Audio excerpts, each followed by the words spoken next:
それでは1番をお選びいただいた方のリーディングを行っていきます。今回のテーマは、この恋を諦めたら次に出会いはありますか？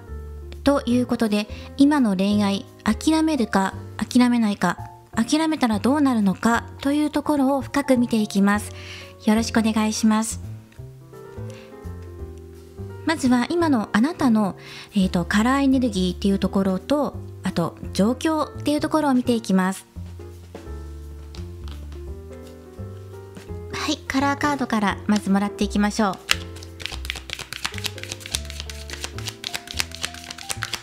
まず最初にオラクルカード、タロットカード、スプレッド展開で、見ていきます。その後に今の恋愛諦めたらどうなるのかっていうところを見ていきます。はい、まずエネルギーのところ、レインボー、虹色のカードです。今あなたが直感に冴えていたりとか、あとスピリットとつながっている魂、自然界の魂とつながっている、自分の中で深いつながりを感じている。それは今の恋愛相手、好きなお相手に対してのご縁を感じているとか、奇跡が起こったらいいなとかね、そうですね、そうかな、奇跡が起こったらいいなっていうようなお気持ちだから、今すごく苦しいとかね、諦めた方がいいのかなっていうようなお気持ちもありながらも、でもどこかで期待している、こうなったらいいなっていう願いがあるっていうように感じますね。ではラブオラクルからももう少しもらっていきます。本当はね、好きなお相手とつながれたらいいのにな、でも今近くにいないしとか、なかなか会えないしとかね、連絡つかないとか、そういう方もいるかもしれません。でもどこかでつながっているとかね、そんなお気持ちもあるんだと思うんです。思い通りにいかない、だからこそつながりたいっていうようなお気持ち、そして結婚っていうカードも出てきましたね。結婚を視野に入れてるそのままですよね。このつながり、結婚っていうところで期待しているとか、もうすでに交際されている方だとしたらね、このようなもう本当にそのままで入ってきていますね。でまだその浅い関係ですとか、お付き合いしていませんっていう方でも、この人と未来を想像しているっていうのが今のあなたの状態、状況、コンディションっていうところで入ってきています。なのでその諦めようかなっていうようなお気持ち、辛いとか、もちろん辛いとかね、苦しいとかってこともあると思うんだけど、でもそれ以上にこのお相手とつながりたいっていうような願いの方がすごく強いのかなっていうのを感じます。2人のご縁ですよね。この人と結ばれるもう存在、つながりなんだっていうことをお互い感じ合ってるとかね、そういう方もいると思います。では実際にこちらのカードからスプレッド、今回はホースシューというスプレッドを使って今のあなたの状況をもう少し深く見ていきます。でもすごくレインボーのカラーが入っているので、キラキラしているなとか、あなたが思い描いている、夢に描いているとか、理想の形とか、そのようなエネルギーを感じます。すごく苦しいとかね、どうでしょう。もう少しタロットカードで見てみましょう。未来はこのようにね、2人が結婚している姿だったり、一緒にいる姿っていうのを想像されてるのかなとも思いますね。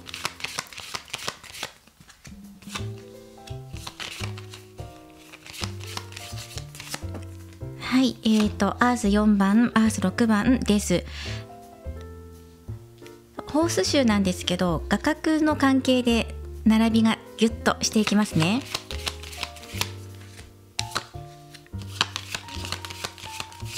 はい、アルケミー、そしてファイヤの9、ウォーターの2番。はい、そしてこちらですね、アースの5番。では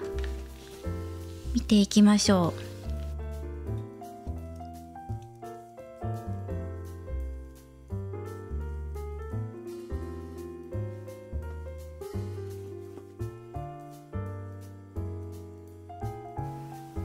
そうですね、今ちょっと並びとしてこういう並びになってしまったんですが、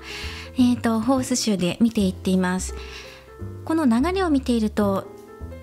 あなたの中でやっぱりこの人だなっていうようなお気持ちっていうのが出ているかなと思いますね。先ほどもお伝えした通りに、この人とだったらっていうようなお気持ちっていうところが出てきていて、ですがやはりそのお相手とうまくいっていないとか、なかなか会えない、少し離れているとか、この人が忙しかったりとか、ご縁を感じてるんだけどまだ交際まで発展しない、2人がこのようにあなたの理想のように描いていくためには課題だったり障害っていうところがあるんじゃないかなっていうのを感じます。それは2人のご縁ではなくて、もう少し外側の世界のことっていうのが入ってくるかなと思いますね。お相手、そして周りの状況とかをこう見ていっても、今まだこう準備ができていない、まだここにね、結婚っていうところまでにはまだこう届かない、準備が足りていないとか、まだ材料を集めている最中っていうのが出てきているし、これから先、その理想までにね、ここにたどり着くまでには自分の中でもちょっと厳しいんじゃないかなとか、乗り越えなきゃいけないことあるなっていうふうに感じているところがあります。それは肉体的なことや生活的なこと、経済面、もう少し目に見える形で確かな絆っていうのを表したいっていうあなたのお気持ち、願望っていうのが出てきてますね。ただこう理想に描くだけじゃなくて、きちんとこのように式を挙げてみんなから祝福されて認められたいんですとか、そのようなお気持ちが強いんだと思います。ただお相手とね、じゃあ今うまくいっていないのかっていう風になると、いやそうでもないんだって、仲良くやってますよっていう方もいると思いますし、今の関係性でお友達とか浅い関係性だとしても、今のこの距離感で2人いい感じなんですだと思うんです。交際している方でも順調に交際している、特に大きな喧嘩がないとか、そうですね、今現在ですよ、そんな流れで入ってきていますね。ただあなたの方では形にしていきたいっていう思いが強いから、これから自分でそのために向かって変えていきたいなって、変わりたいなっていうようなお気持ちが出てきていますね。やはり現実化にしていきたいっていうところで、ただこういう風にね、2人が揃って並び合ってこうやってね、みんなの前で祝福を受ける、こういう機会になるまでにはもう少し時間がかかるかなとかね、そういうところを感じています。だけどもあなたの中では焦ってはいないですね。これからゆっくりとでもいいから自分たちのペースで良い方に流れていくといいなっていうような思い、または自分で動いていこうとか、そういう気持ちもありますし、穏やかです。こちらはアドバイスカードなので、穏やかに過ごしてくださいねって、日常生活の些細なところ、そういうところでもお相手に感謝するお気持ちだったり、自分自身をいたわること、そして生活のバランスっていうところであなたの中で課題に思ってることに対しても自分自身でバランス取りながらやっていけると思うんです。こうやって見ていくと意識してバランス取りましょうとかではなくて、うまくできていると思う。だからこそ美しくこれから変わっていくし、流れを掴んでいけるんじゃないかなっていうのも思うんですよね。自分でも終わりにしたいとか変えていきたい、苦しかったことっていうことに対してはここで終わらせたい。そしてより良い形でね、2人がきちんとした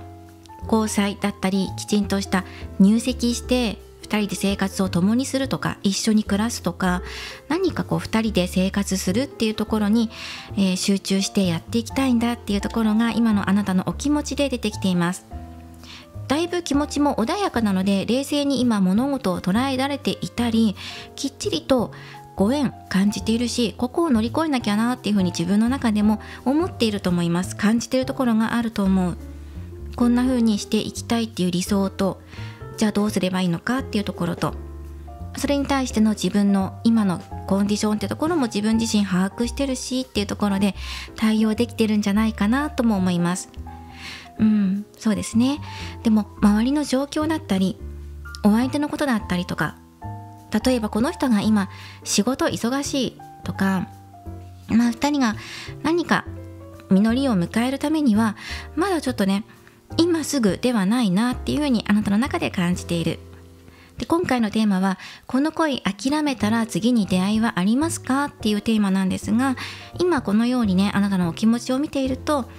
諦めた方がいいのかなっていうふうに思ってないんじゃないかなというふうに私は見ますね。自分の理想を描いていくためには道のりは遠いかもしれないけれども、この恋は手放すつもりはないんじゃないかなとも思います。もしくはこれから先あなたが自分自身でより良いものに変えていきたいってことで動いていった時に、この人がもしお相手が同じように歩調が合わなかったら、その時はまた考えようかなっていうようなお気持ちもあるかもしれないですね。はい、ではこういうところで見ていきましたので、じゃあもう実際諦めたら出会いがあるのか、諦めなかったら今の恋どうなるのかっていうことで見ていきます。カードは見えやすいように一度まとめさせていただきます。少し画角出てしまうんですけど、はい、見てこのようにねやっていって重なってしまう形になるんですが、これでやっていきますね。では次はこちらのタロットカードを使って展開していきます。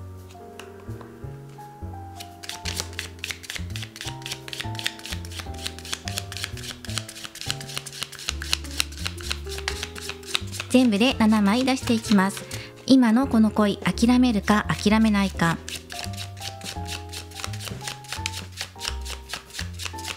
2つの道の行方を見ていきます。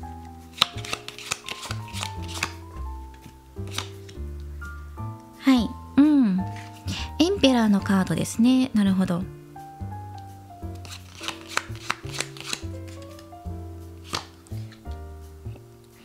もしかしたらあなたの中で周りのことを気にしていたり、自分自身のこともそうですね。ただしもう少し見ていきましょう。実はよくよく周りを見ていくと気がつくようなことがあるかもしれないなっていうのがここで出てきています。でももう少しね、やっぱり確実なものにしていきたいとか、自分自身も責任持って取り組んでいきたいとか、そのようなお気持ちっていうのも出てると思うんです。はい、全部で7枚で見ていきます。これですね、見ていきましょう。で、画面の左側が諦めたらどうなるのか、出会いがありますかっていうことと、こちらが諦めなかったら今の恋どうなりますかっていうことで出していますね。で、やっぱり諦めなかったらっていうことで同じデスのカードがやはり入ってきています。そして今回は諦めたらどうなる、諦めなかったらどうなるっていうことなので、諦めたら出会いあるのかどうかっていうところまでは見るんですけど、どんな人と出会えるかとか、いつ出会えるかっていうことは今回はそこまでは見ていきません。ご了承ください。出会いがあるかどうかっていうところだけで見ていきます。はい、まずここがキーポイントのカードとして出しているところで諦めた場合、総合的に見て諦めるつもりがないんじゃないかなっていう風に見ますね。どっちがいいかではなくて、多分もうあなたの中で決まってるんじゃないかなと思うんです。確かに苦しいこととか、困難だなとかね、どうしようかなって思うこともある。周りのことを考えたりとか、そういうこともある。だけども自分の中ではやっぱり手放せないんだっていうのがありますね。今の恋愛、このお相手すごく好きだからどうしても手放せないし、そして大切にしたいっていう気持ちもあるし、そして変化したとしてもそれはいい変化であってほしい。決して悪いものにはなりたくない。お別れしたりしたくないし、良い風に変わっていきたい。こんな風にね変わっていきたいんだって。変わるんだったらもう奇跡に近いことになるかもしれないけど、こうやって2人がみんなに祝福されて結婚とか人生のパートナーとして歩んでいきたい、このように変わっていきたいんだっていうことでね、良い変化になればいいなっていう思いもある。そしてどうしてもこの人を手放せない。それはそうですね、いろんなこと考えてもね、やっぱりそうなんだって、何週か回った方もいるかもしれない。悩んでって、そんな過去もあったんだけど、やっぱりこの人がいいなって、今好きだって思ってる人がやっぱりいいなっていうふうに、そんな結論に今至ったんだっていう方が多いんじゃないかなと思いました。そうですね。ただ自分たちのことだけ考えてね進めていければ本当は一番いいんだけどって、でもやっぱり周りの人の声にも耳を傾けなきゃいけないっていうふうにあなた自身も感じてるっていうのは入ってきていますね。そしてそうだな、変化するんだったら、自分の理想の通りにね変化していきたいっていうことはもう入ってきているし、それは自分の心の安定につながる、安定安心、そんな関係になっていきたいっていうのはありますね。今以上に変化していくとするのであれば、悪い風になるのは嫌だなっていうのはすごく入ってきています。じゃあもしこの恋を諦めたら、手放したら新しい出会いはあるのかっていうところで見ていきます。そうですね、新しい出会いがある可能性は高いと思います。あなたがもし新しい出会いに目を向けるのであればっていうところで、それは日常生活の生活範囲の中に新しい出会いの可能性が入っています。あなたが視点を変えたりとか、少し違う目線で物事を捉えていくと、ふとすぐそこに新しい出会いがあるよっていう風にカードは出てきています。そしてそうですね、何人かの方と出会いはあると思います。チャンスはありますね。あなたが望むのであればという風に出てきています。そしてもう自分はもう決めたんだって、新しい出会いにも向かっていくんだっていう風に決めたのであれば、強い気持ちを持っているのであれば、そちらの方に流れは変わっていくっていうのが入ってきていますね。そしてそうですね、ワンドの8が入ってるんです。これでアドバイスカードで出してるんですね。こちらはソードの5番です。で、諦めた場合はワンドの8がアドバイスカード、これは急展開を表しているので、もし今の恋愛を諦めたら急激に物事が変わっていくかもしれないっていうのは入ってるんですね。または自分で意図的に切り替えていくんだとかね、そのような出来事があるとか、いきなり出会いがやってくるとか、自分で新しい出会いってところに目を向けた瞬間にたくさんの出会いがやってくるとか、そういうふうに捉えるといいかなとも思います。複数人の方からアプローチを受けるとかね、そういうこともあるかもしれません。同じ会社の中とか生活圏内の中ですね。でたくさんいるアプローチ受けたっていうね、その方々の中からあなたがどの方とご縁を育んでいこうかなっていうふうに感じるのかもしれないですね。なので新しい出会いに目を向ければ可能性はこちらの方も広がっていきます。でも総合的に考えるとどうかなって、どんな苦しみがあったとしてもあなたは今の恋愛を手放したくないっていうのがあるんじゃないかなと思います。そしてアドバイスカードがソードの5番です。少し優しくしていきましょうっていうのがあるかなと思います。ソードの5番は他者との対立を表すんですが、今回はお相手とあなたの関係性においてっていうことで捉えていきたいと思います。もしくは自分自身の中でっていうことね。あまり自分に厳しくしすぎないでくださいねっていうのも入ってるし、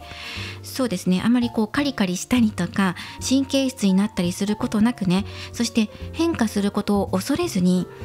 あなたが思い描いている理想の通りになるように動かしていきましょうって。こうなったら嫌だなとかっていうことありますよね。それをずっと考えてるのではなくて、こうなりたいって思ってる理想の通りにどうやったらなっていけるんだろうっていうふうにシフトチェンジしていくとより良いのではないかなと思います。そしてもしお相手の方で何か事情がある、あなたを待たせてしまってるなとかね、忙しくてなかなか会えないなとか、何かお相手に事情がある場合はあまり責め立てないことっていうのがあるかな。お相手にせかして早く動いてとか早く変わってとかね、そういうふうにせかさないことっていうのはアドバイスで入ってきています。その方がうまくいくような気がしますね。では諦めた場合、諦めなかった場合っていうふうに見ていったので、アドバイスカードをもらっていきたいんですね。ただここはやはりあなた軸かなっていうのは入ってきています。肯定のカードが入ってるから、どっちの道を行けば自分の気持ちがより納得できるのかとか、より安心できるのかっていうのをポイントに考えていくといいと思います。決めていくといいと思います。でももうすでに答えが決まってるような気がしますね。はい。ではさらにルノルマンでもう少し出していきましょう。諦めた場合のアドバイスとしてまず1枚出します。諦めた場合のアドバイスカード、怒りのカード、やはりお仕事関係の中かな。あなたが日常生活過ごしてる中での出会いっていうのはあると思います。新しい出会いを求めていく場合は信頼関係っていうのをよくしっかりと育んで始めていきましょう。急スピードで物事が動いていく可能性があるので、焦らずね、じっくりとどの方とご縁を育んでいくかっていうところに焦点を当てていきましょう。ただ今の恋愛手放すとちょっと辛いかなって、あなたの心が最初すごく落ち込むとか苦しい中で手放したんだっていうような思いも入ってくるかなと思います。そして手放さなかった場合のアドバイスカードでタワーのカードです。そうですね、こちらはやはりこっちの方がいいかなとも私は思いますが、でも決めるのはね、やはりあなただよっていう風に肯定のカードが出てきていますから、自分軸で考えてくださいっていうのはあります。より良い方へ向かって動かしていきましょう。そして物事柔らかくねってしっかりと育んでいくべきところと、そしてもう手放すところと、この今の恋愛進めるんだったら二極化させていきましょうとか、断捨離していくのがおすすめです。あとはお相手の近くに行くとかね、引っ越すとか近くに住むとか、離れている方とかはね、あとはなかなかその連絡取れないとか、連絡するのが勇気いるっていう方は勇気を出して自分から近づいていくっていうのがベストっていう風に入っています。で、しっかりと育んでいきたいのはやはり信頼関係、そしてここを手放していけばいいんじゃないかっていうところは何かこだわりがあるのかもしれないなっていうのが強く出てきています。どうしてこの人がいいのかっていうところをもう一度考えてみるとか、違った視点で物事を見るとまた変わっていくかもしれないとか、どうしたらこの人とうまく理想を描いていけるかなっていうところでやり方、アプローチの仕方を変えてみるとか、自分の中の考え方、捉え方を変えてみると、あら意外と不思議なことに描いていけそうっていう風な気持ちになったりとかっていうのが出てきています。でもあなた自身が今すごく苦しんでるとか悩んでるとか、そういうカードが出てきていないので、今の好きなお相手とのご縁っていうのを大切にしているっていうのが出てきているんですね。なのでこの場合は障害があるんだったらどうしたらいいのかなっていう風なアプローチの仕方を変えるっていうことと、あと今のお相手との信頼関係をより強固なものにしていくことっていうのがここアドバイスカードで入ってるかなと思います。ではアドバイスカードもらっていきましょう。より良いね選択ができるようにってことで、今回その二者択一っていうことで、諦めるか諦めないかっていうところで見てるんですね。なのでその諦めるか諦めないかっていうことに対してのアドバイスをもらっていきます。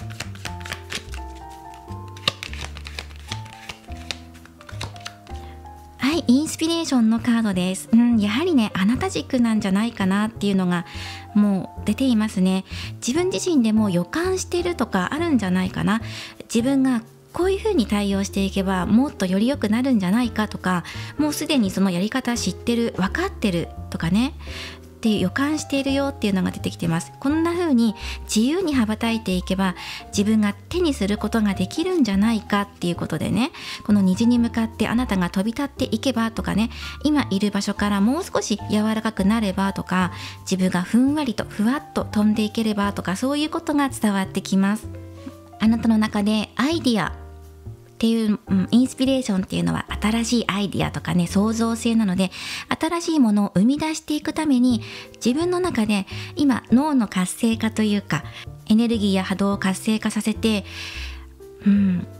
なんか創意工夫しながらねやっていくと、よりこの理想の形へ向かって近づいていけるんじゃないかっていうアドバイスが出てきています。今あなたが願っている理想っていうのはここなんですよね。でもし今諦めようかどうかって悩んでる方は、結婚っていうワードで引っかかってる方がいるかもしれない。今好きな人と結婚ってところをね考えてるんだけど、もしかしたら結婚は難しいかもしれない、自分は結婚したいから新しい出会いに目を向けた方がいいんじゃないかっていうふうに思っている方がいるかもしれませんね。だけどやっぱり今好きな人と結婚したいから、この人とできればね理想の形を描いていきたいんだっていうふうに考えている方いるんじゃないかな。障害はあるけどっていうふうに捉えている方がいると思います。今回は諦めた場合、諦めなかった場合っていう形で2つの道見ていったので、あとはやはり自分の中の直感を信じてください。自分の中でどうしようかっていうことで、どうしたらねより良い選択していけるのかって言ったら、やはり直感のカードが出てきました。そしてあなたがより自分自身が喜べる方へっていうことだと思いますね。自分自身が本当に心から喜べるところへ。でもし結婚で悩んでますっていう方、結婚したいんだけど今の人と結婚できるだろうか、他に目を向けた方が自分は結婚できるんじゃないか、焦っている方、もし今のここに当てはまる方は、そうですね、なんかこう材料が欲しいですよね。判断材料、自分だよっていう風に言われてもどうしようって悩んでる方、カードを見る限りだと悩みとかはないと思うし、自分自身でも新しい出会いに目を向けたら出会いあるだろうっていう予感もしてるって、可能性あるだろうって、そういうところだと思います。だけれどもやっぱり今の好きな人がいいっていう風に、感じるのでお待ちくださいね。カラーカードからもアドバイスもらっていきましょう。よりあなたが喜びを目指していくためにどこを目指していけばいいのか、何をポイントとしていけばいいのかっていうところで、カラーカードもらっていきましょう。そして今もらっていくこのカラーカードからラッキーカラーももらいましょう。意識して取り入れるといい色、オレンジです。自分を育む。オレンジっていうとね、やっぱりビタミンカラーといって自分にエネルギーをくれる色なんです。自分に元気をくれる、元気と明るさ、喜びですね、くれるような色なので、やっぱり自分が生き生きと輝いていける場所を目指してください。そうですね、自分が喜ぶために自分を育む、自分を成長させる、自分に何かを吸収させていくっていうのがいいのかな。栄養を与える。そうするとより軽く羽ばたいていけるとか、理想に向かって描きやすくなると思います。そうですね、あとタロットからももう少しもらいましょう。例えば今春だから日光浴をする、春の光を浴びるとかもいいと思うんです。このカードもすごく春らしいですよね。軽やかな気持ちになってより理想を描きやすくなるかもしれません。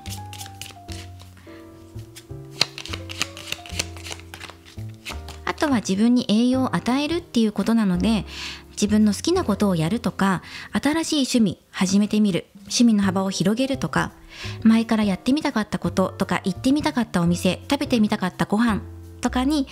お出かけしてみるとかね、自分の中に取り入れてみるっていうのもいいと思います。そしてソードのキングがここでまたアドバイスカード入ってきましたね。はっきりした方がいいかもしれないなっていうのが出てきています。勇気と決断をっていうことで、皇帝のカードも出てきていますからね。自分に栄養を与えるために、そうだ、おしゃれをした方がいいっていうのが出てきています。ちょっとイメージチェンジというか、ここで入ってくるのが、そうですね、イメージチェンジ、春だからっていうねことで、それをかっこつけてね、今イメージチェンジ、特にファッションとかヘアスタイルとかですね、アクセサリーを新調するとか、今までベーシックなお洋服を着ていたんだけど、ちょっと柄物取り入れてみるとか、自分の中に明るさをプラスするような感じでイメージチェンジする。今までストレートだったんだけどパーマかけてみるとか、ちょっと髪の毛巻いてみることでもいいと思うし、軽やかさとか明るさとか輝きっていうのをイメージしたものを取り入れてください。キラキラ輝く宝石でもいいし、ピアス、ネックレスでもいいと思います。そういうことで着飾っていくとか、あと新しい趣味だとしてもファッションっていうのが入ってくるかなと思いますね。そうですね、今まで髪を巻いていたんだけどバッサリ切ってショートにするとか、あと髪を巻いていたんだけれども今度からストレートにするとか、そういうことがいいのかもしれない。だからシンプルにした方がいいかもっていうのも入ってくるんです。華やかにするっていうのもそうなんだけど、シンプルの方が華やかだと思う。少し難しいですよね、ごめんなさい。すごくね分かりやすく、明るい服着るとか、華やかにするとか豪華にするとかだとすごく分かりやすいんだけど、今回伝わってくるのが明るさを取り入れていきながらもシンプル化させていく、あまりごちゃつかせないっていうのが入ってくるんです。だからあれもこれもキラキラしたものを取り入れるんじゃなくて、取り入れるんだったらシンプルなもので1点だけ、キラキラ輝く大きなイヤリングをつけるのではなくて、小さなね高級な、ピアスを1つつけるとか、ピアスをつけたらネックレスや指輪はしないとかね、1つだけ飾るとか、そういうことです。あとトップスが明るかったらボトムスは暗めにするとか、上も下も明るくしないとか、そういうことでバランスをとってください。シンプルかつ明るさを取り入れるとか、シンプルかつ輝きを取り入れる、そのようにして具体的にね入ってきたので、これをぜひ取り入れてください。イメージチェンジです。特にファッション。あとはもし言えていないことがあれば素直に打ち出していきましょうっていうのがあるかな。好きなお相手とね、今自分の中でつっかいてるものがあるっていう方は、こんな風に軽やかに話していけるといいと思います。柔らかくね、あくまでも柔らかく話していくといい。お相手と仲良く過ごしていて、今いい感じ、いい流れだなと思ったら、今この瞬間に自分の今思っていることとか溜め込んできているものっていうのをやんわりと伝えてみるといいと思います。ではそしてお選びいただいたオラクルカードからアドバイスもらっていきましょう。あなたが思い描いているものを大切にしてください。憧れを表すカードです。そうするとより多くの幸運があなたのところへやってきます。今までずっと思い描いていた、もしくは思い悩んでいた、こうなったらいいのに、こうしたいのにとかね、そういうふうに考えていたこと、その中でいろんなことがあって悩んでいますっていう方はシンプル化してください。たくさんある悩みがあるんだったら、ここと一緒でね、どれを手放してどれを取っていくのかっていうことをしてシンプル化させて、そしてシンプル化した後答えが出ますよね。これだって思ったもの、例えばねこれみたいに結婚したいんだって、そのために自分がどうしたいのかとか、結婚っていうのは好きな人と結婚したいのか、それとも自分が相性のいい人と結婚したいのか、どっちなのかっていうことをまず考えるとか、そういうことをしていく。そして決まったらその決まったことを大切に思って育んでくださいっていうことが伝わってきますね、このカードから。本当に感じていること、本当にあなたがテーマに思っていることっていうのは一体どこにあるのか、それは恋を手放すと手に入るのか、それとも諦めなければ手に入るのか、あなたの願望はどこを向いているのかっていうことをもう一度確認してみてください。はい、ということでこのようなメッセージもお受け取りください。今回はこの恋諦めたら次に出会いはありますかというテーマだったので、1番をお選びいただいた方、手放したら新しい出会いはあります。ただしあなたの気持ちっていうのは今諦めない方に向いてるんじゃないかなとも思いました。ここは自分軸でここはね決めていきましょうっていう流れでしたね。これからもリーディング動画を投稿していきますので、高評価やコメント、そしてチャンネル登録をよろしくお願いします。ではまた次回の動画でお会いしましょう。最後までご覧いただきありがとうございました。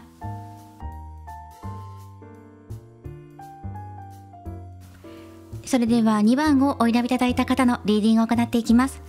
今回のテーマはこの恋諦めたら次に出会いはありますかというのをテーマに見ていきます。よろしくお願いします。それではあなたの今の状態状況というところを見ていきます。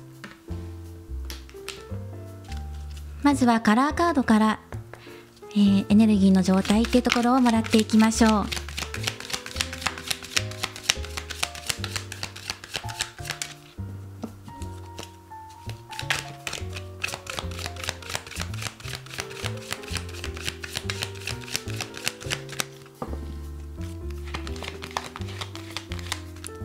まず見ていきます。パールですね。神聖さとつながる、そうですね、あなたの中でそうですね、あなたの中で浄化、もやもやしてるものがあるのかもしれないですね。もう少しもらっていきましょう。ラブオラクルからももらっていきましょう。穏やかさや浄化を表すこのカードです。パールの色。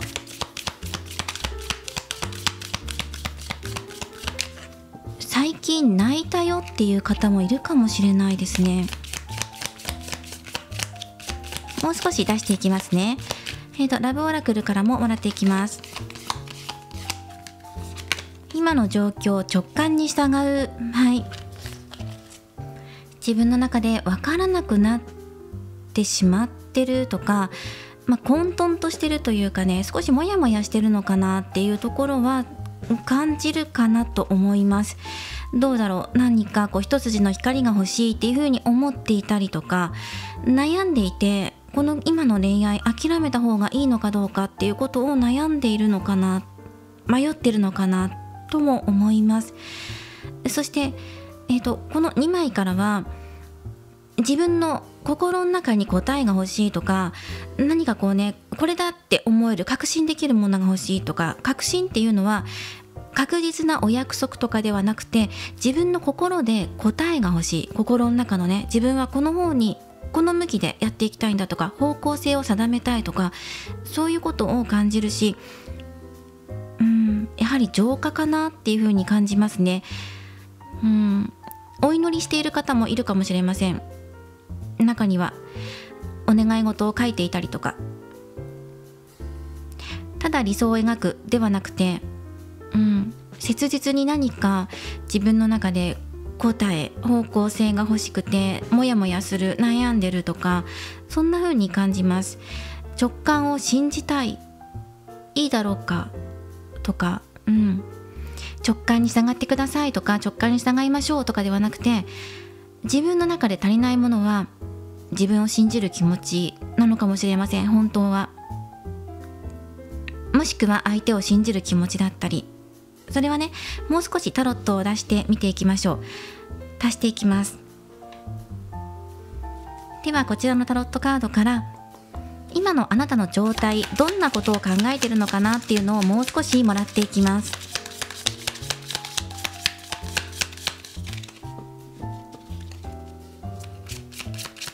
いろいろ考えすぎてしまっているとか、思いが詰まってしまったとか、言葉にならなくて涙が出てくるとか、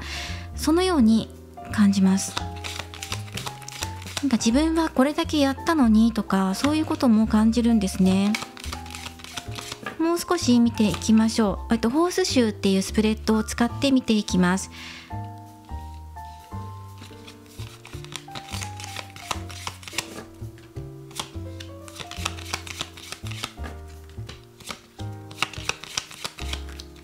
あなたが今の恋愛についてどう感じているのか、どんな風にしたいと思っているのか、そのあたりを出していきます。はい、では、もう少し分かりやすく並べていきますね。少し狭くてすいません。自分の中でどうしたいのか、はい、そうですね。もうこの人しかいないんだっていう風に最初感じたのではないかなと思います。あなたの中でも悩んでるというよりは、もうすでに決まっているのかもしれないですね。最初すごくそのお相手と出会った時に、もうこの人しかいないって、自分のパートナー、本当に心通い合わせられるような、とても素晴らしい出会いだったっていうのをあなたの中で感じていて、振り返ってみるとそのことに改めて今気がつくことができるのではないかなというふうに感じます。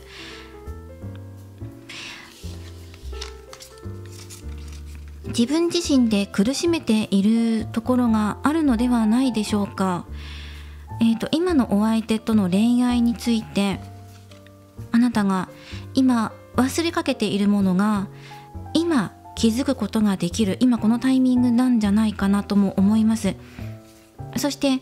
そうですね、なんかいつも一緒にいる方であれば、お相手が近くにいる方でいつも一緒に過ごしている方であれば、だからこそ失いかけていたこと、本当に出会ったばかりの時のこのきらめく思いとか、この人なんだって思えたこと、これが今当たり前になってしまっているのかもしれませんっていうのは出てるかと思います。そしてあとはもう一つ、離れてしまったっていう方も中にはいるかもしれないんですよね。この人との出会いが忘れられない、出会った時の衝撃とか感動とか、思いが通じ合った時の喜びとか、それらを忘れられずに今いるんですとかね。でも今この恋終わってしまったっていう風に感じてる方もいるかもしれないんですよね。何か終わってはいないんだけど、苦しいことがあったとか、もうダメなんじゃないかって自分の中で思ってしまっていて、どうしようとかね、どうしようとかっていうか、もうどん底まで味わったんだとか、素晴らしい出会いだって思えていたんだけど、でも今の現状って離れてしまっている方はね、もう二度とこの人と会えないんじゃないかとか、だから苦しいからね、だからこそ諦めて新しい方に目を向けた方がいいんじゃないか、それともこのお相手を信じてまたね、巡り合えるまでとか再会できるまでとか、距離が空いている方は近づくまで待った方がいいのかなっていうふうに、自分の中でね、苦しいけどもがいているような、そういうところでもあるのかなとも思います。あとは自分らしさを取り戻したいとかね、そういうところも感じてるし、ただ自分が求めすぎなんじゃないかとか、そういうことも考えてるんじゃないかなと思います。そうですね、こちらのフェアリーオラクルからもう少しもらっていきましょう。今のあなたの現状とか、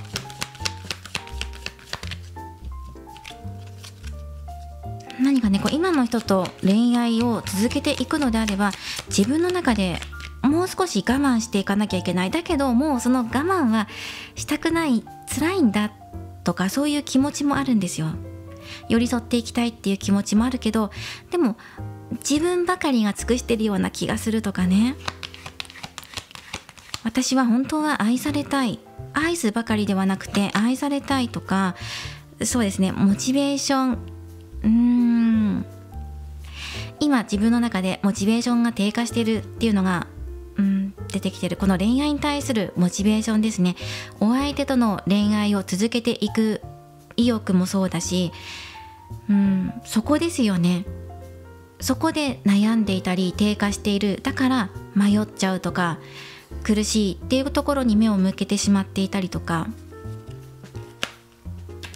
もう少しねもらっていきましょう。季節はもう春なんだけど、自分の心はまるでまだ春が来ていない、訪れていないような、春が訪れるまではもう少し時間かかるんじゃないかっていうの分かってるけども、もう早くこの苦しみから抜け出したいっ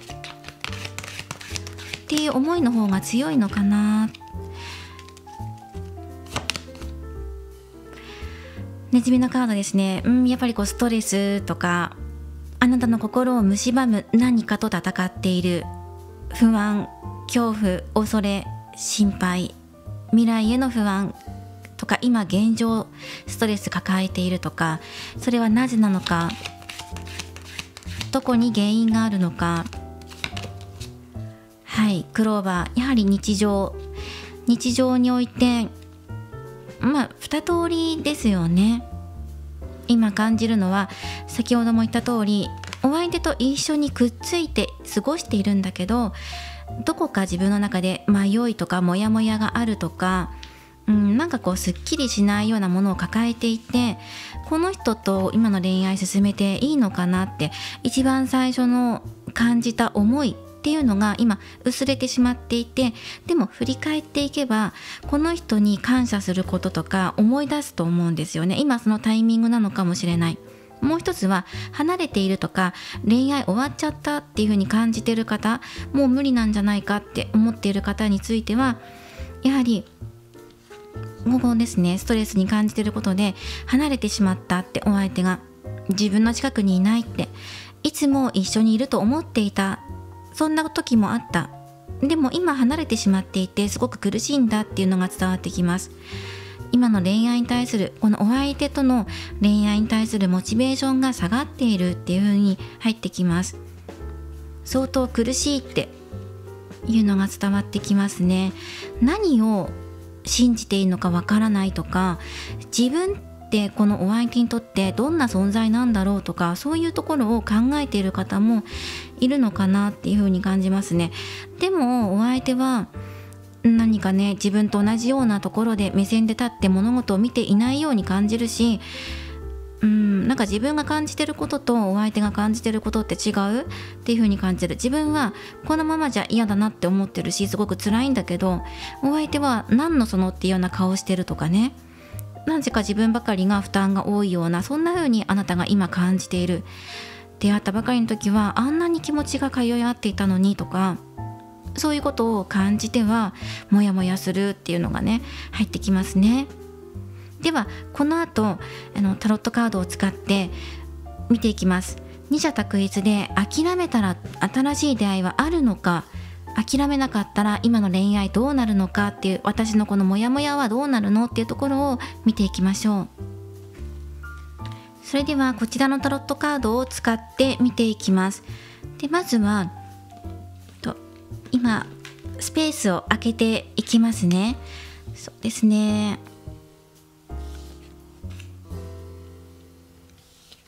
本当にあなたの中ではすごい苦しいっていうのも伝わってきます。でもそうですね、お相手とのバランスの違い、なんか気持ちの違い、温度差とか、そのようなものを自分自身感じてる、だからこそモヤモヤしているとかっていうところもあるんじゃないかなっていうふうにも感じます。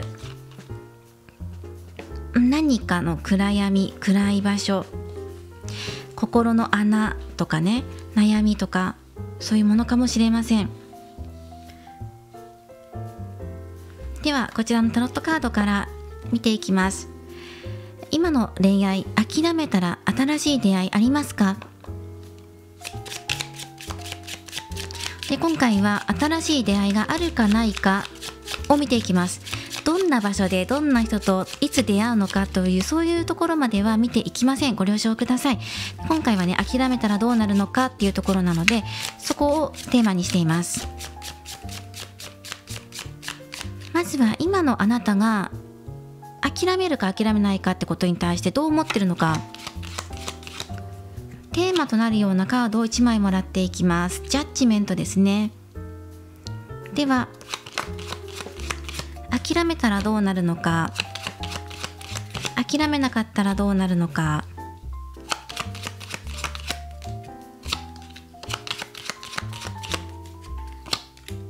はい。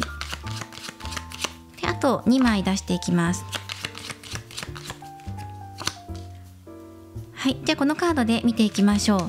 はい。総合的にどっちがいいのっていうところでお伝えするのであれば、諦めない方がいいのではないかという結果になっています。こんなに苦しいのにねって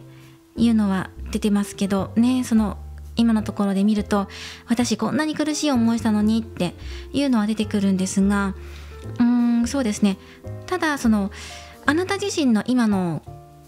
その諦めるか諦めないかっていうことに対してはどう思ってるっていうふうに見ると、自分にとってね、良い結果が届くといいなとか、ジャッジメントは、今までの行いに対しての結果だから、今まで自分がこんなに苦労して尽くしてきたんだから報われてもいいんじゃないっていうお気持ちが強いんじゃないかなと思ったんです。もやもやから晴れて自分は解放されたいんだとか、もうこんな苦しみから抜けて好きな人ともう結ばれたいんだっていうお気持ちが強いと思うんですね。そのように流れていくと思うし、この人にとって私ってどんな存在っていうのがすごく気になるっていうのが入ってきます。そしてすごく期待してるって、君が必要なんだって、その言葉が欲しい。君と一緒にいたい。君が必要だからそれが欲しいんだ。こんなにいっぱい時間かけて労力かけてこの人に愛情を注いできたから、だからこそお返しが欲しい。それはでも誰もがそう思うことだし、あなたが欲張りなわけじゃないんですよ。だから求めてくださいね。はい。でここはね、アドバイスカードなので後からもらっていくんですけど、まず諦めなかった場合って、この人にとって、今の好きな人にとって私ってどんな存在って、できれば良い未来を期待してるし、良い結果であってほしい。で再会復活とかそういう意味も表しているジャッジメントだから、今距離があるとかお別れしちゃったっていう方は、諦めなきゃいけないって、お別れしちゃったし離れちゃったし連絡つかないしって、どこか自分の中でこのモヤモヤから解消されていくためにもう手放した方がいいのかなって思ってるけど、でもまた会いたい、忘れられない、復縁したい、そんな気持ちが強いですね。でももし手放して諦めていった場合って、じゃあ新しい出会いあるのかって言ったら、年下の方との出会いっていうのがありそうなんですね。それが吉と出るか凶と出るのかっていうのはあなた次第っていうところが入ってくるかなと思います。この年下さんとのご縁をどのように育んでいくのか、あなたにとっては今までの価値観を変えるような大きな出会いになると思う。それが自分にとって見方が変わって、この年下さんとの恋愛を進めていこうって思えるか、それともやっぱりこの忘れられない今の恋愛っていうところから抜け出していけずに、出会いがあったとしてもこのご縁を育んでいけないのかっていうところで、どうなるかなって、吉となるか凶となるかっていうところが実際に出てきています。育んでいけるのかどうか、受け取っていけるのかどうかってことで、この年下さんとどんなお付き合いになっていくのか、どんな流れになっていくのかはまだここでははっきりとは出てきていないっていうのがありますね。そしてこの好きなお相手を諦めなかった場合どうなるのかって言ったら、ワールドのカードが出てきてるんです。これは統合を表しているので、そのあなたが今願っていることに対して復縁したいとか再会したいっていう場合は、それに対しての良いお知らせが入ってくると思います。あなたの願っていること、自分にとっていい結果であってほしい、その望みが、達成というか、ある意味一つの形で落ち着くのではないかと思うんですね。あなたが今までどんなお気持ちで、そしてどんな行いでこの方と接してきたのかによって、ここジャッジが下されますっていうのが出てくるんですね。でもあなたはすごく大切にこの恋愛やってきたし、お相手にすごく尽くしてきたと思うんですよね。時には自分のことを犠牲にしてこの人に尽くしてきたとか、そういう思いも入ってきてるんです。あなたがいたからこそこの人が支えられたとか、そういう実感もしてると思うんですよね。ただその今お相手からの愛を感じられないとか、何か自分の中で悩んでるとか、そういうのが出てきています。なかなか会えないっていう方は会えると思うし、連絡つかなかったっていう方はつくとか、あと本当にね、自分の中でこの人にとって自分ってどんな存在なのかって本当に気になっているところに対しての答えが出るとか、それが自分の望んだ答えではないかもしれないけど、一つここが完成するので、こっちの道がね完成するので、完成してから新しい出会いにっていう風に目を向ける方もいると思うし、この人と再会してやっぱりこの人に君が大事だよっていう風な言葉をもらったから、やっぱりここだって、私はここなんだっていう風に思えて進めるっていう方もいると思う。まずは何らかの形でこのお相手からの、このお相手とあなたとの間に答えが一つ出るって、自分がどんな存在なのかがはっきりするだろうっていうのが出てます。諦めた方がいいのか諦めない方がいいのか、総合的に見ると諦めないで、まずこの答えっていうのを知ってから、じゃあ自分がどっち行こうかなっていうのを決めた方がいいのではないかと思います。で、気になるのがここのタワーですよね。タワーが入っている諦めたところにご縁があるかもしれないけど、崩すのか積み上げるのかはあなた次第、育んでいくのかどうかっていうのはっていうところがあるので、じゃあここに対してはどんなアドバイスがもらえるのかなっていうところでもらっていきましょう。ここもルノルマンを使っていきます。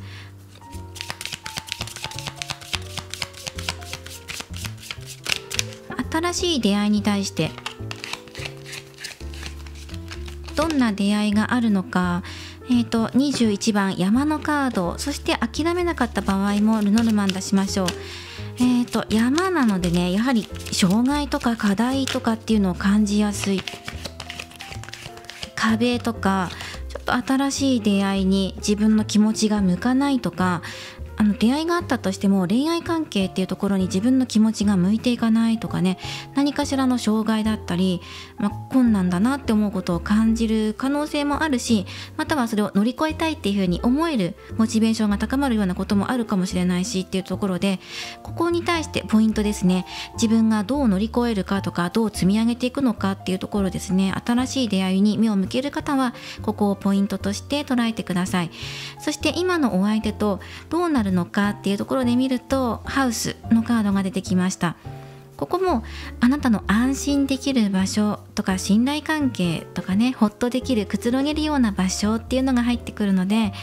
まず一番に言えるのは、不安から抜けるでしょう。安心できる場所、自分の居場所だっていう風に感じるのかもしれない。この人と結ばれるとか再会するとか、何かしらの答えが出ることによって、やっぱり自分の居場所ってここだったんだっていう風に安心できる、答えが出てほっとするとか、そんなことが出てきています。なのでやはり今はまず今のこの恋愛でね、あなたが求めている答えっていうのをちゃんともらった方がいいんじゃないかなと思います。では、あなたが本当に求めているものとかについてのアドバイスだったり、好転メッセージっていうことで、これからより良い流れにしていくためにどうしたらいいかなっていう風にもらっていきましょう。何枚かカードを使ってもらっていきます。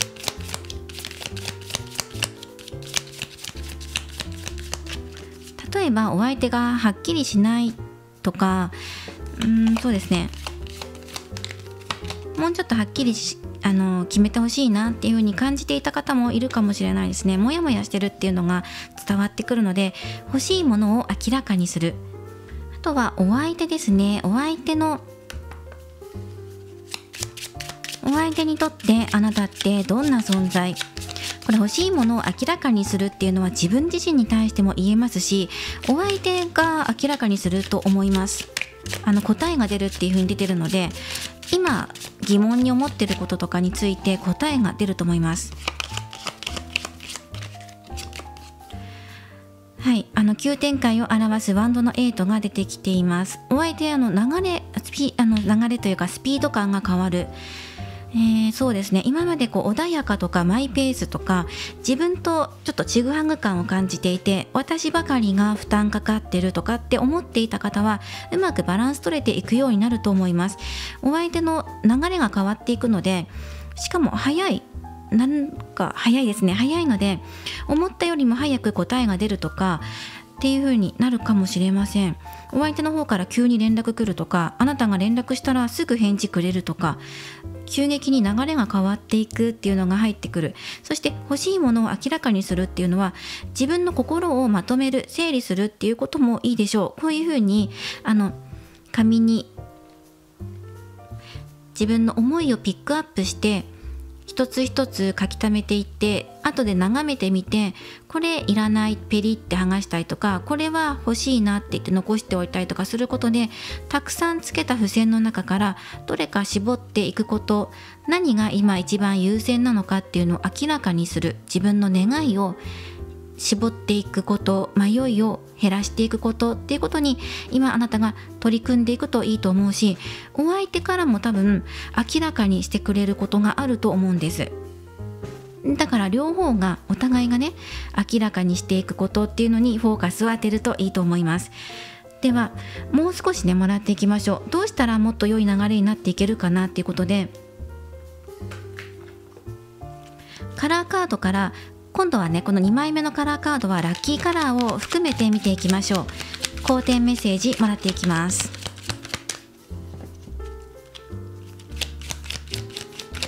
これとフェアリーでもらっていきましょう。はい、こちらのカラーです。ブリリアンス、光沢の色。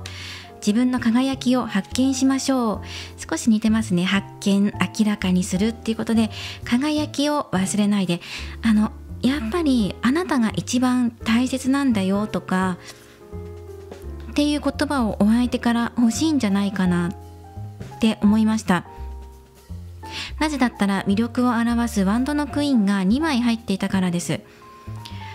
お相手にとってあなたってすごく魅力的で、自分にとって、お相手にとって必要、私にとってあなたが必要なんだよっていう言葉が欲しいんじゃないかっていうのをすごく感じたんですね。自分の輝き、お相手がちゃんとその魅力、あなたの魅力っていうところに目を向けてくれるというか、改めて口に出してくれると思うんです。そしてこの輝く色、光沢の色なので、そうですね、光を感じるような色を身につけるといいですね。ラッキーカラーは光沢の色、光の色ですね。光を感じるような色、光を放つようなもの、カラーではなくてインテリアとかでもいいと思うんです。ライトだったりとか、そうですね、照明にこだわってみるとか、あと輝きなので輝いているアクセサリーを取り入れるとか、キラキラしているものとかね、そういうのを小物でチョイスしてみるといいのかもしれません。輝いている色、艶のあるものっていう風に捉えてください。そしてこのブリリアンスのカードは浄化を表します。水を使った浄化もいいかもしれません。お風呂に浸かるとか、手を洗う、こまめに洗う、うがいをする、水を飲む、水を使って浄化作用をしてみてください。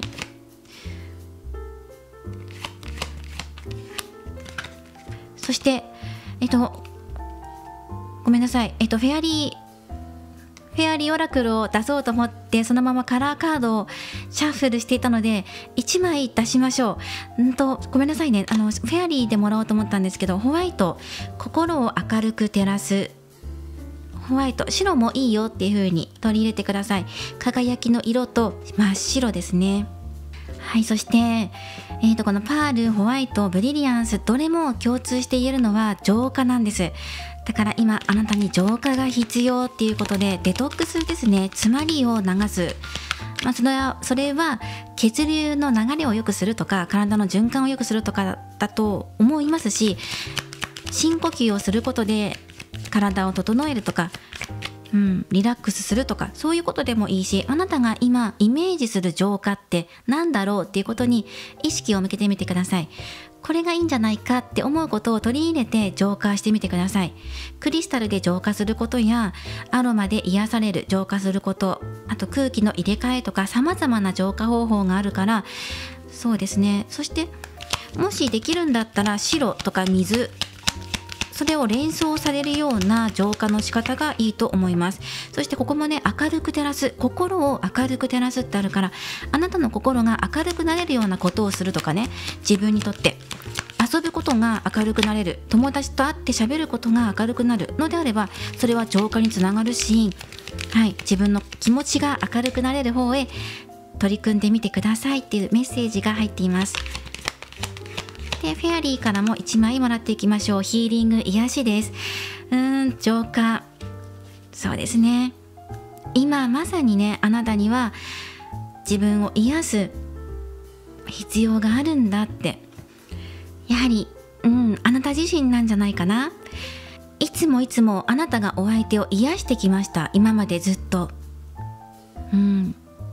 癒してきたんです。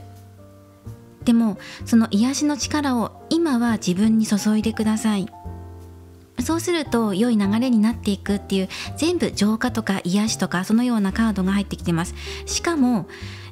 水を使った浄化や輝き、光っていうのが全部ね、輝きね入ってくるので、光を取り入れたりとかするのがいい。そうですね、あなたの中で感じる輝き、光っていうのをイメージしてください。日光浴の方もいれば、このようにキャンドルとかで癒されるっていう方もいると思うので、今言った水や光の浄化っていうのをイメージしてください。月光浴とかもねありますから、やはり浄化が今必要なのかなと思います。このように出てきました。ぜひ参考にしてください。で、今回はこの恋諦めたら新しい出会いありますかっていうのをテーマに見ていきました。2番さん、まず今の恋愛に対して一つ答えがちゃんとはっきりと出ると思います。自分が求めていた答えですね。でプラスそれは安心できるものなので、モチベーションが上がるような答えだと思うんです。その答えを見てから自分がどうしたいのかっていうところをまず次にね見ていった方がいいのではないかなと思いました。ではお選びいただいたオラクルカード、こちらからメッセージをもらっていきます。これは繁栄を表すカードです。美しさ、豊かさ、そして寛大さを求めましょう。制限されていた、苦しんでいた、それらのことに時間を費やすことはもう終わりです。これからは視点を変えて、美しさや豊かさに目を向けてください。あなたにとっての美しいもの、豊かさっていうのはどこにあるでしょうか。それをしっかりと見つめて、そこに今取り組んでいきましょうね。欲しいものを明らかにする、光り輝くものは何かなっていうことでピックアップしてみてください。これからもリーディング動画を投稿していきますので、高評価やコメント、そしてチャンネル登録をよろしくお願いします。ではまた次回の動画でお会いしましょう。最後までご覧いただきありがとうございました。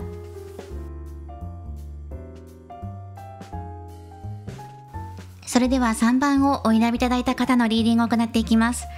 今回のテーマは、この恋諦めたら次に出会いはありますかというのをテーマに見ていきます。よろしくお願いします。まず最初にカラーカードを使ってあなたの状態見ていきます。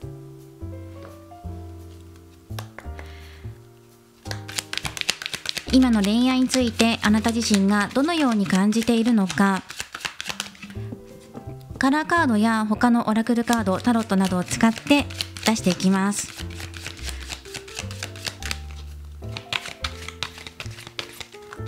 見ていきましょう。スカーレット、成功を引き寄せる、もうねうまくいかせたい、成功したい、この恋実らせたいですね。痛みから抜け出したい、または迷いから抜けていきたいとか、悩んでいる、諦めた方がいいんじゃないか、うまくいきたいけどそれは難しいんじゃないか、だから新しい出会いに目を向けた方がいいんじゃないかっていう風に、今自分の中で思考がぐるぐる駆け巡っている方もいるかもしれません。でもその中でも自分の中でうまくいかせたいんだって、その気持ちが強いのかなっていう風に感じます。もう少しもらっていきましょう。ラブオラクルからももらっていきます。スカーレット、どこか懐かしさを覚えるような、そのような色合いですね。赤ではない黄色だけど奥ゆかしさがあったりとか、そうですね、どこか懐かしさも感じる。ラブオラクルの方はどうでしょうか。無条件の愛ですね。自分にとっての本当の生涯を過ごせるようなパートナーっていうのはどんな人なんだろうか、今の恋愛相手なんだろうかとか、無条件でお互い受け入れられるような、受け入れ合えるような、そんな理想を描いている、そのようなものを感じますね。お互いのパートナーシップを確かめたいとか、自分自身に今思いやりを持てていない方もいるかもしれない。またはその逆で、今好きなお相手と波長が合っているっていう方も逆にいるかもしれない。ここ2つに分かれるかなと思います。それはこれから出すタロットカードで詳しく見ていきますので、今から出していきましょう。ではこちらのタロットカードからもらっていきます。あなた自身が今の恋愛についてどう感じているのかなっていうところをもらっていきます。これを出すともっとより深く見ることができます。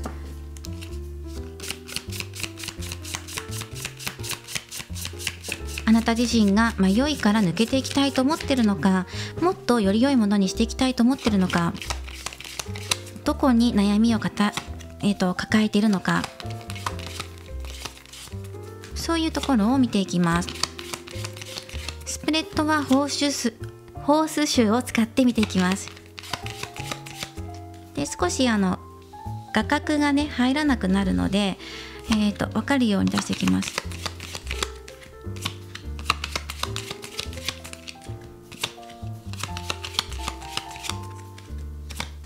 はい、これで見ていきましょう。そうですね、形あるものにしていきたいですよね。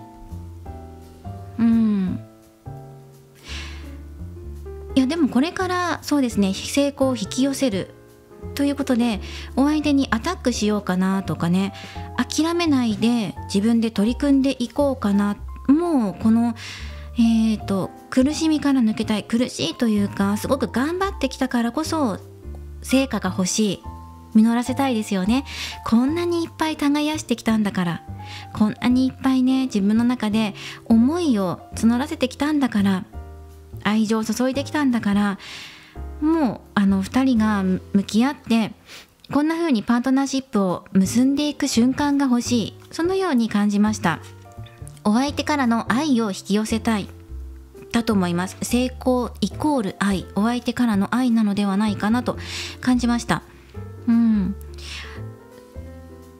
そうですね、どうやったら実らせていけるかなとかね、そういうことも考えていますし、あとバランスですよね。お互いの釣り合いです。愛がしっかりと確認し合える、本当にこうやって揃ってる、それを一番求めてるっていうのがあります。あとは今まで自分の方が愛の重さが重かったんじゃないかって、ここうまくバランス取れてますよね。バランスのカードです。今まではどちらかに傾いていたとか、お相手からの愛情を感じられなくて、なんか自分の中ではもう少し欲しいなっていうふうに思っていた。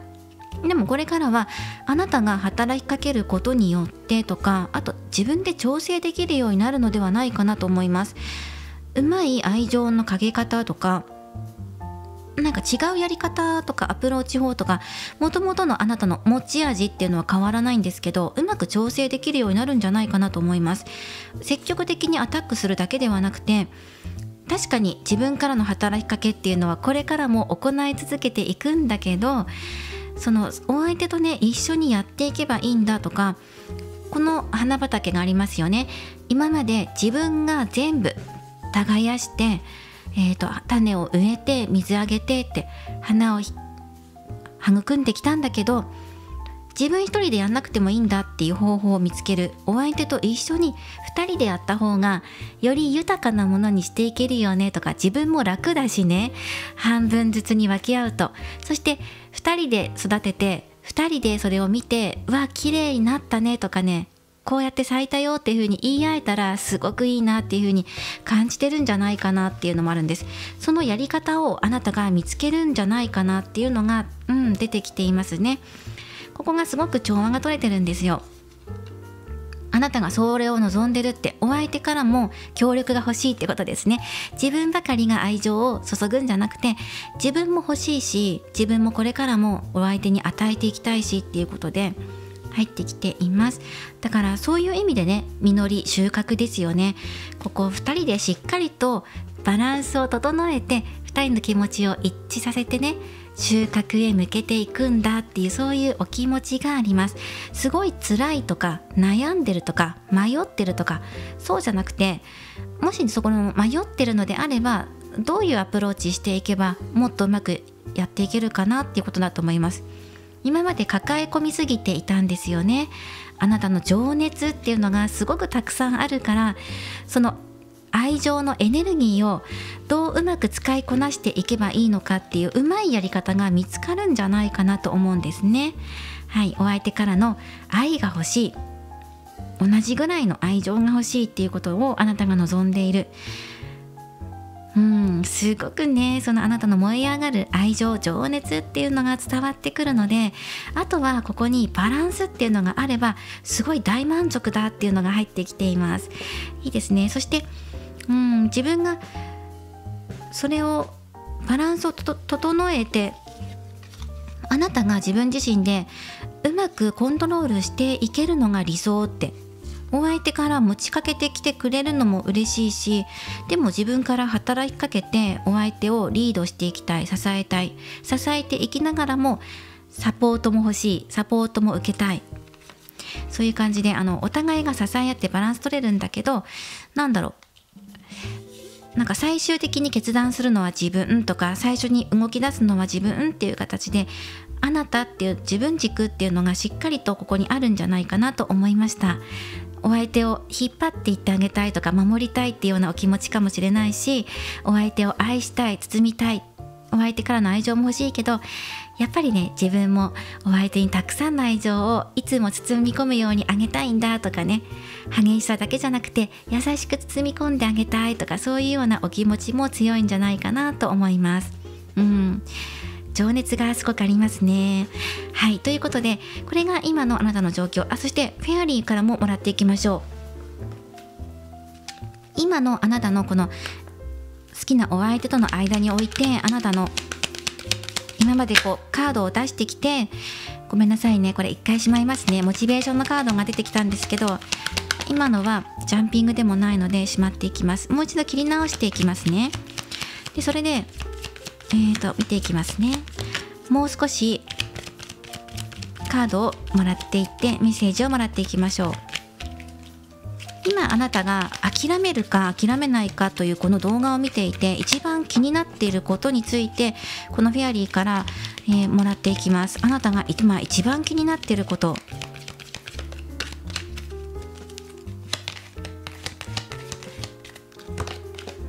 はい、もらっていきましょう。予知のカードですね。未来を見通す力とかっていうことかな。今一番自分が求めていることとか、この恋愛を進めるにあたって今一番気にしていること、未来を見通す力というか、もう少し先回りしてうまくやっていきたいなとか、ここにも火が出てきていますね。自分の情熱なんですよ。これあなたの情熱の炎です。フ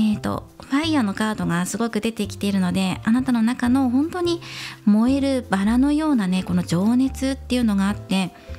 スカーレット、バラじゃないからあれなんですけど、同じ赤系の色で情熱の色なんですね。自分の情熱っていうところのコントロールの仕方もそうだし、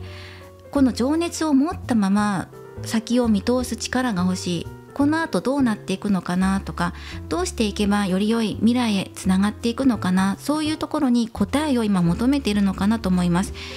諦めた方がいいのかなとかじゃなくて、どうしたらこの恋うまくいくかなっていうところに今あなたの意識が向いているような気がします。もう少し落ち着いて取り組んでいきたいとかね、この恋する気持ち、ドキドキする気持ちも持ちながらね、そういうところも感じます。ただこうアタックするだけじゃなくて、お相手からの返しが欲しいなとかね、あとは自分の中のこの情熱、あふれんばかりの情熱をうまくコントロールしていきたいなとか、そういうお気持ちもあるし、この先どうなるんだろうっていうようなワクワクするような気持ちも伝わってきます。またはどうなるかわからないからこその不安とかね、そういうところもあるんじゃないかなとも思いますね。自分自身のコントロールが効かないとか。ということで、この後もらっていきます。タロットカードを使って諦めた方が諦めたら出会いがあるのか、それとも諦めなかったらこの恋どうなるのかっていうことでもらっていきます。画面左側が諦めた場合、右側が諦めなかった場合っていうことでもらっていきます。7枚ここからカードを出します。まず見ていきましょう。まず1枚目は諦めるか諦めないかっていうことについて、あなた自身がどう感じてるのかってことです。このコインについてどう感じているのか、コインの4番です。はい、では続けて見ていきましょう。譲らないよっていう風に出てるので、カップの A と自分の中で決まってるんじゃないかなと思ってます。もうすでに自分の行く先、譲らないよっていうのがあるから、譲れない思いがある。だから諦めるか諦めないかにおいて、ここが今のあなたのテーマとなっているところです。あとはカードを出していきましょう。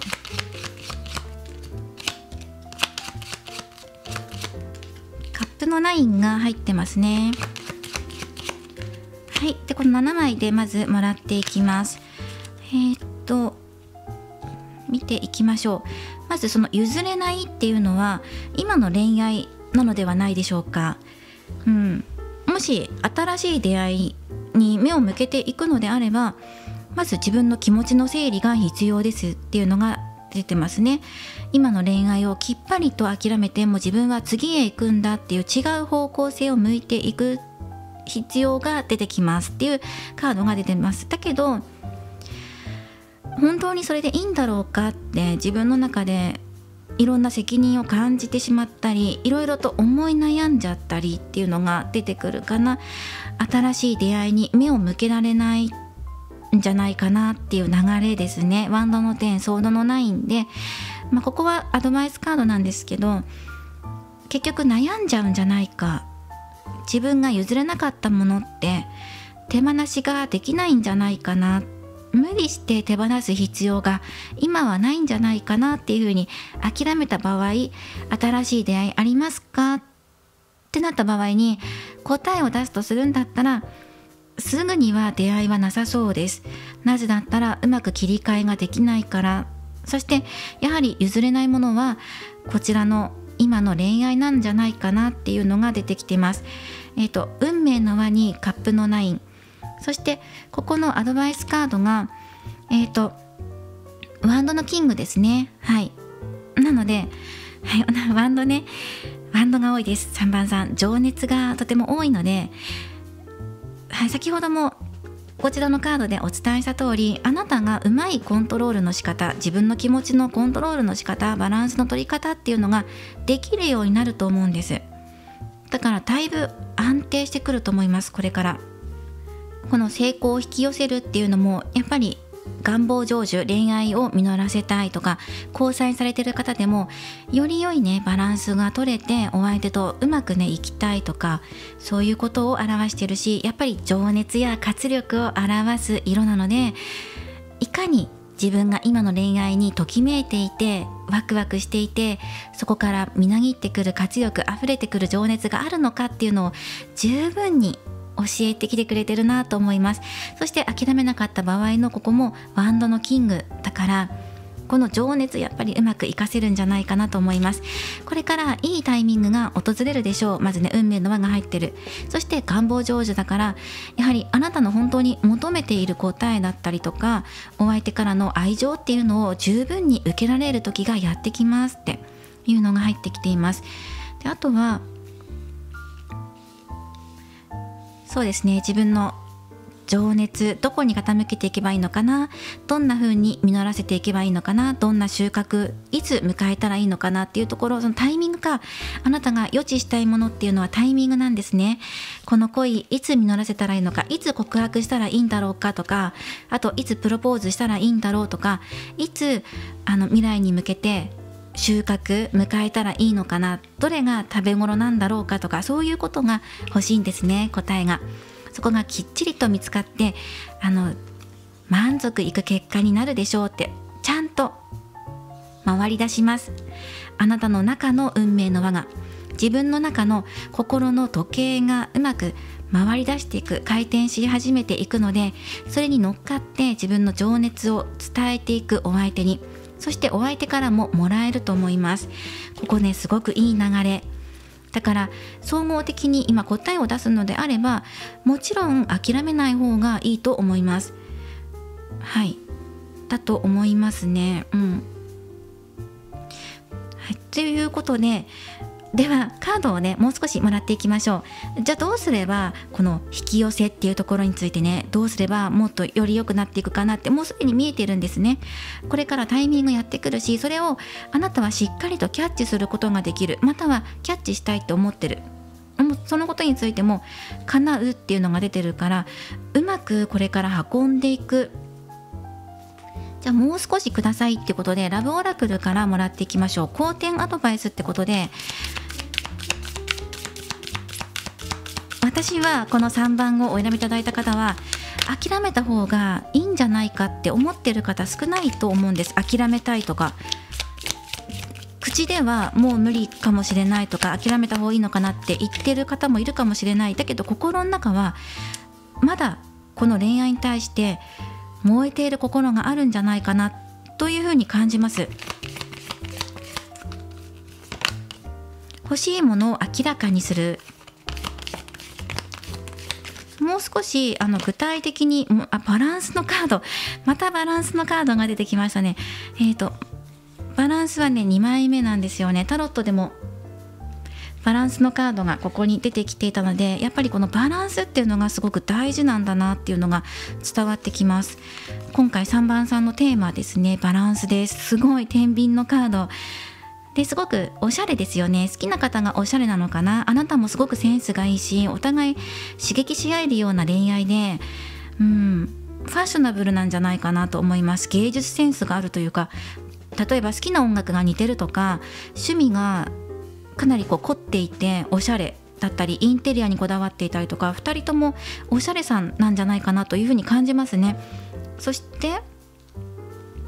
あとこちらですね、テーマとして欲しいものを明らかにする。自分の望み、あとは今の流れで見ていくと、もう少し振り返って自分の心を整理するんです。今たくさん溢れている情熱があります。あなたの中に10個の炎があります。恋の炎があって、この10個ある炎をどこにどれぐらい配分すれば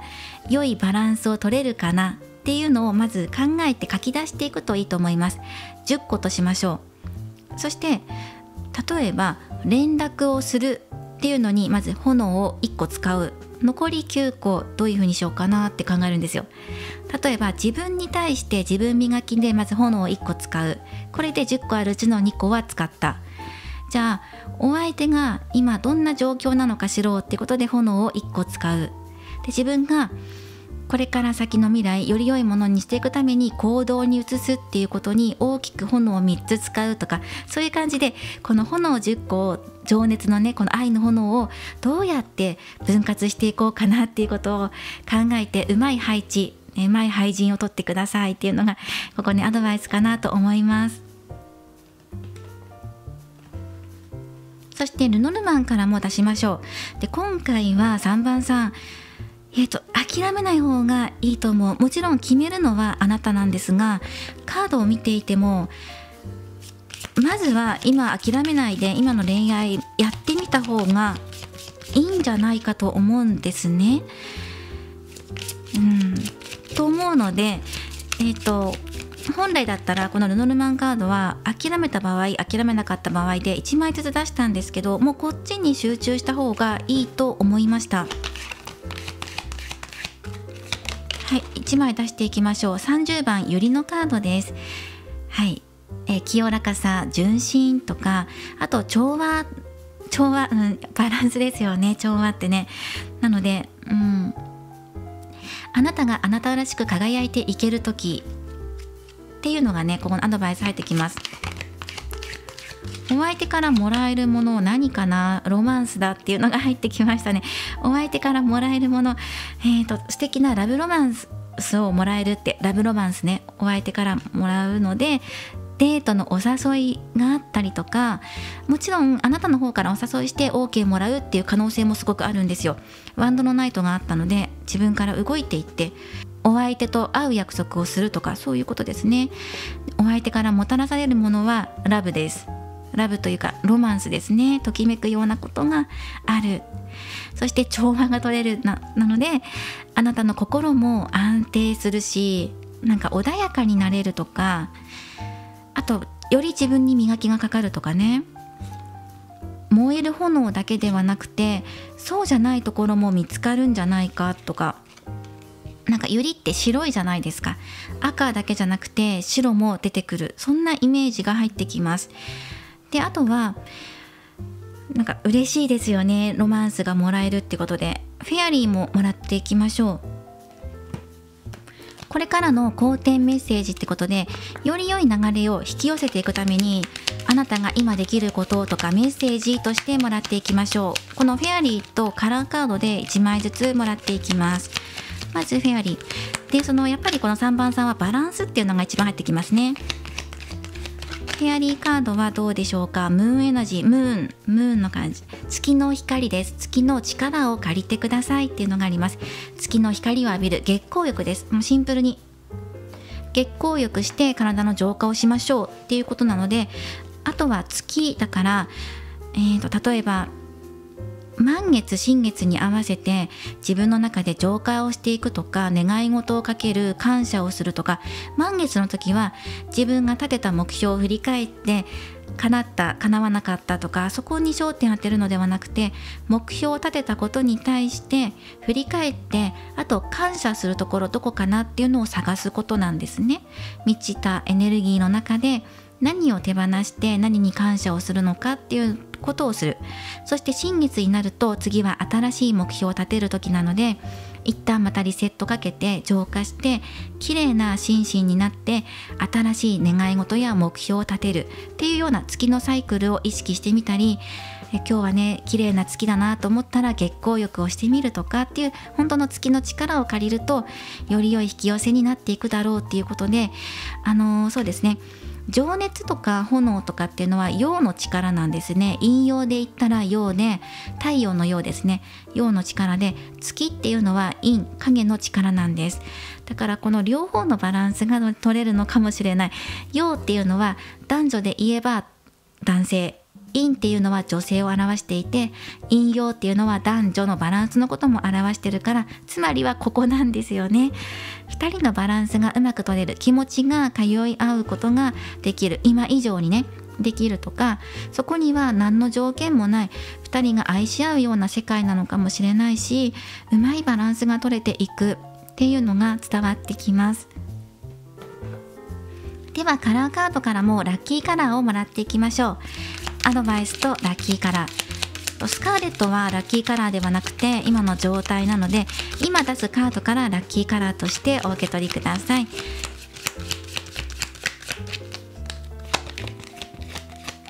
はい、もらっていきましょう。ローズはい、ということで、やっぱりね赤系はね変わらないし、引き寄せです。理想な関係を引き寄せる、成功を引き寄せるということで、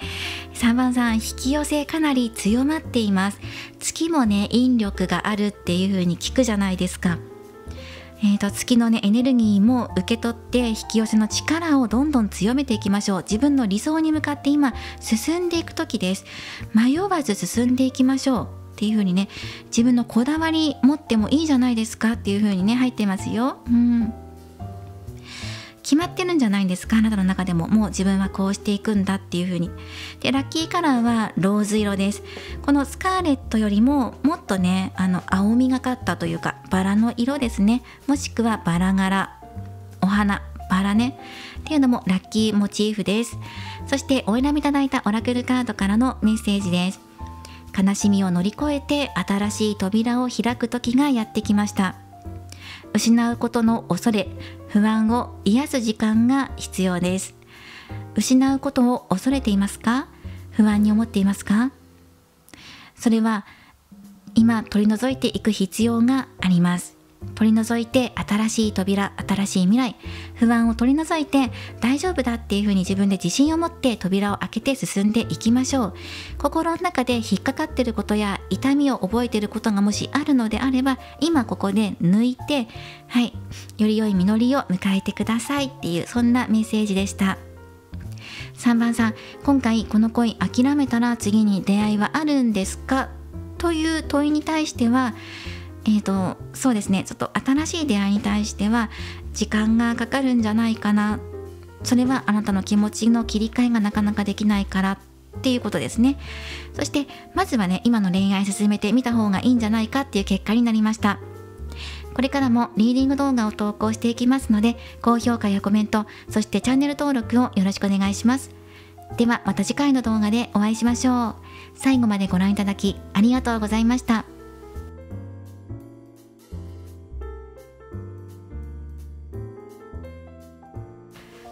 今回のリーディングは以上となります。いかがだったでしょうか。この恋諦めたら次に新しい出会いはあるのかということに焦点を当てて見ていきました。で、新しく出会う人がどんな人かとか、どこで出会うかとか、新しい人の特徴については深くは出してはいません。新しい出会いがあるかどうかっていうことと、諦めた場合、諦めなかった場合ということでカードを出していきました。ぜひ参考になればなと思います。では、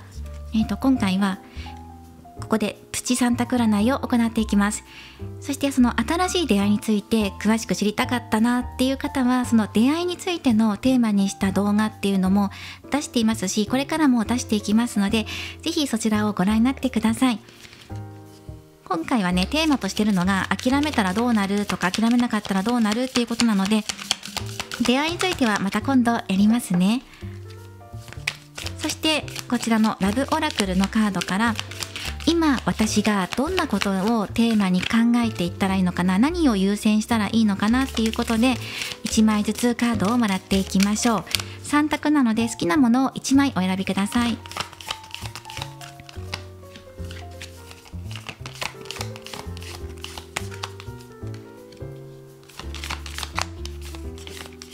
はい、3枚出しました。左、真ん中、右でお選びください。はい、よろしいでしょうか。では今回は真ん中から見ていきましょう。真ん中の方、何に意識を向けていけばいいのかなということで、境界線です。はい、ここですね。これはお互いの境界線、そしてとても穏やかな表情をしているので、お互いが穏やかでいられるような距離感っていうのをつかむことを今意識的に考えてみるといいのかなと思います。そしてそれを実際に行動に移すこと、自分の今行動、本当の言動ですねっていうところに意識を向けてください。振り返ってみてください。お相手との間で、例えば自分ばかりが連絡いっぱいしてるとか、お相手からの返事を待たずに次々連絡してるんじゃないかとか、あとはどんな感じで自分の行動がねどれぐらいのバランスでいるのかっていう、気持ちではなくて言動ですね、言葉とか行動っていうところで自分の今状態っていうのを確認してみてください。お互いのバランスが取れるような穏やかな距離感っていうのを意識するといいでしょう。そして次は右をお選びいただいた方です。はい、受け入れるっていうカードですね。少し立ち止まって自分自身の気持ち、内面っていうところに目を向けてみましょう。あなたに制限をかけているものがあるのかないのか、今起きている状況は今自分にとってまあまあ満足のいくものなのか、全然納得いかないのか、今の状況を自分の心の目で見てみてください。そしてどんな風に感じるのかっていうのをまず確かめて、そして状況を全然嫌、納得できないとそのように否定するのではなくて、まずはそのまま受け入れてみましょう。そしてその中で整理する、心の中で整理して、じゃあ納得いかないからどうしたらいいかなっていうことを考えてみましょう。何か制限がかかってるなっていう方は、どうしたらその制限を外していけるかなっていうところに目を向けるといいと思います。そして左をお選びいただいた方です。家族のカードです。あなたが今意識を向けるところはご家族です。それはあなたのお子さんかもしれませんし、ご両親かもしれない。ご家族という言葉でピンとくる、イメージする、その方々のことですね。この方々と一緒にいる時間を大切にすることだったりとか、ご家族との関係性や自分がどんな風に今ご家族とどんな距離感にいるかとか、どんな付き合いをしているのかっていうところに目を向けてみてください。そして今家族関係において良好だっていう方は、ご家族の方に感謝の気持ちを述べるっていうのもおすすめです。今回はこのように3つ出てきましたね。今私が何を意識すればいいのかということで出しました。フリーメッセージなので、この恋諦めるか諦めないかということとはまた別に、今現在ね、自分がどこに意識を向けたらいいのかっていうところで出しました。ぜひこちらも参考にしてください。では今回も最後までご視聴いただきありがとうございました。また次回の動画でお会いしましょう。